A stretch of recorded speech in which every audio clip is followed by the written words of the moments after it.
अस्सलाम वालेकुम बिलादरी, क्या हाल है? ठीक ठाक हो? उम्मीद करें आपका सारे मेरे भैन भरा तकड़े वधे सन। बिलादरी अज का सादा टूर आई सरगोदे का, तो पहुँच गया सरगोदे। तो माशाल्लाह जी नगीना एक परचेज कर गया मूँह च चौगा अपन भेड़ा वास्ते, न्यू ब्रीडर ऑफ खोखर का जिला शी फार्म का।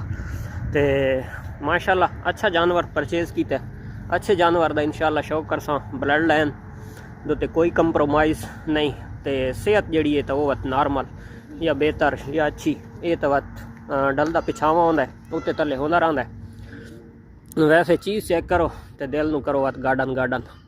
माशाल्लाह ब्लड लाइन का तोहफा गिदा है। तो अगे गल्लां नसीब दियां त्रै निशाना दे बुली दे हल्का जिहा निशान रखे दा जानवर, तो अखीं दे निशान रखे दा। फेस माशाल्लाह अच्छा है, तो हर चीज़ अच्छी है। जियां ब्लड लाइन दा अच्छा है उन यार नोट भी अच्छे भरे। तो इंशाल्लाह शौक करसा, शौक हो सी नैक्सट टाइम जोगी दी ब्रीड आसी तो लुत्फ आसी इंशाल्लाह। जोगी सॉरी जोगी तो बस अपना जहन दे विच ही खलोता होंदा है। तो इसका ना जनाब VIP दियाँ कोई याद करना है, तो इस वास्ते ना कोई अजीबो गरीब ही असा इंशाल्लाह रखे सूँ। और माशाल्लाह दिल नूं करो गार्डन गार्डन।